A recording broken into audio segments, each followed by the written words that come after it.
ఏంటి సార్ ఇప్పుడు వైఎస్ జగన్ గారికి ఇండియా కూటమి అభ్యర్థిగా జస్టిస్ సురేష్ రెడ్డి గారు ఫోన్ చేశారు. ఫోన్ చేసి మీ మద్దతు కూడా మాకు కావాలని చెప్పేసి కూడా సురేష్ రెడ్డి గారు చెప్తే వైఎస్ జగన్ గారు మీరు మాకు వ్యక్తిగతంగా గౌరవనీయులు, మీ మీద మాకు వ్యక్తిగతంగా అభిమానం ఉంది, కాకపోతే ఏంటంటే ఎన్డీఏ కూటమికి మేము సపోర్ట్ చేశాం కాబట్టి ఆయన సున్నితంగా వాళ్ళ మద్దతును తిరస్కరించిన నేపథ్యంలో ఇప్పటికి కూడా కాంగ్రెస్ ఇండియా కూటమి వైఎస్ జగన్ మద్దతు కోరే అవకాశం ఉందా, కోరుతుందా అంటే ఏం చెప్తారు? అసలు ఇక్కడ జాగ్రత్తగా గమనించాల్సింది ఏంటంటే ఉపరాష్ట్రపతి ఎన్నికలకు సంబంధించి వైసీపీకి మద్దతు కోరేటువంటి అంశాన్ని మనం జాగ్రత్తగా పరిశీలించినట్టయితే అసలు ఎన్నికల యొక్క వ్యవహార ప్రకటన వెలువడిన కొద్ది రోజులకే రాజ్నాథ్ సింగ్ సాక్షాత్తు కేంద్ర మంత్రి ఆయన ఫోన్ చేసి మీ మద్దతు మాకు కావాలి అని చెప్పని జగన్మోహన్ రెడ్డిని అడిగాడు.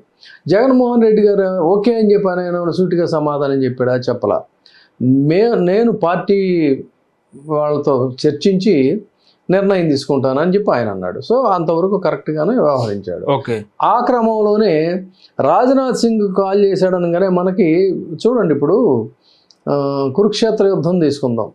అందులో ఒక రాయబారం సీన్ ఉంటుంది. ఆ రాయబారం సీన్లో అయినను పోయి రావాలి హస్తినకు అన్నట్టుగా ఏం చేస్తాడు ఈయన, అంతకుముందు రాయబారానికి వెళ్తాడు. ఆ తర్వాత ఇక యుద్ధం సమీపిస్తుంది. అన్నప్పుడు ఏం చేస్తారు, అక్కడ ఇటు దుర్యోధనుడు అటు కృష్ణుడి దగ్గరికి ఇటు దుర్యోధనుడు అటు అర్జునుడు ఇద్దరు వస్తారు. అవును, ఇద్దరు వచ్చి నీ సహాయం మాకు కావాలని చెప్పి అంటారు. అంటే స్వయంగా వాళ్లే కన్సర్న్ పర్సన్స్ వస్తారు. కానీ ఇక్కడ జరిగింది ఏంటి అంటే కన్సర్న్ పార్టీ నుంచి కన్సర్న్ పర్సన్గా ఒక సీనియర్ నాయకుడు రాజ్నాథ్ సింగ్ గారు ఆయన ఫోన్ చేసి అడిగాడు మద్దతు. దీనికి ఏంటో తెలిసిన వెంటనే ఏం చేయాలి, అక్కడ ఇండియా కూటమి నుంచి రాహుల్ గాంధీ లేదంటే సోనియా గాంధీ గారు వీళ్ళు ఫోన్ చేయాలి. ఫోన్ చేసి వాళ్ళు అడగాలి. వాళ్ళు అడిగారా? అడగలేదు సరిగ్గా అదే టైంలో ఓట్ చోరీ వ్యవహారం జరుగుతున్న సందర్భంలో మాణిక్యం ఠాకూర్ అనేటువంటి ఒక ఆంధ్రప్రదేశ్ కాంగ్రెస్ వ్యవహారాల ఇన్ఛార్జ్ ఎవరైతే ఉన్నాడో అతను ఒక 4 రాళ్ళు జగన్మోహన్ రెడ్డి మీద బురద చిమ్మేటువంటి స్టేట్మెంట్స్ ఇచ్చాడు తప్ప, ఒకవైపు మనకు ఉపరాష్ట్రపతి ఎన్నికలు జరుగుతున్నాయి, మనకి లెట్ ఇట్ బి ఇస్తాడా లేదా కానీ ముందైతే మనం ట్యాకిల్ చేయాలనే కనీస స్పృహ కూడా లేకుండా ఘాటైనటువంటి విమర్శలు చేశాడు. అసలు అది కూడా తీసుకొని పక్కన పెడితే అడగాల్సింది ఎవరు అక్కడ? అటు రాజ్నాథ్ సింగ్ అడిగాడు అని తప్ప రాధాకృష్ణన్ అడగల. అభ్యర్థి రాధాకృష్ణన్ అడగలేదు. వాళ్ళ తరఫున అతన్ని అభ్యర్థిగా నిలబెట్టినటువంటి కూటమి తరఫున ఈయన రాజ్నాథ్ సింగ్ అడిగారు. సో ఇండియా కూటమి తరఫున నిలబెట్టినప్పుడు ఈయన్ని సుదర్శన్ రెడ్డిని అడగాల్సింది ఎవరు?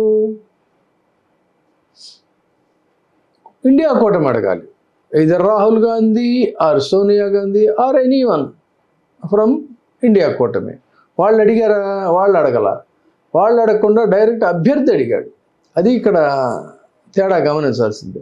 సో ఆయన అభ్యర్థి అడిగినప్పుడు ఏం చేశాడంటే ఆయన సముచితమైనటువంటి రీతిలో సమాధానం చెప్పి ఐఎమ్ సారీ అని కూడా చెప్పాడు. మీ పట్ల మాకు గౌరవం ఉంది కానీ మేము ఆల్రెడీ మాట ఇచ్చాం కాబట్టి సారీ అని. సో అంటే మొదటి నుంచి కూడా జగన్మోహన్ రెడ్డిని ఆ డిస్టెన్స్ అలా మెయింటైన్ చేస్తూనే వస్తుంది కాంగ్రెస్. అంతే తప్ప జాతీయ ప్రయోజనాల కోసం అయినా సరే మనం కలుపుకొని వెళదాం అనేటువంటి భావన, ఆ రియలైజేషన్ కానీ ఆ స్ట్రాటజీ కానీ కాంగ్రెస్ పార్టీకి లేదు అనేది అయితే స్పష్టంగా చెప్పాలి.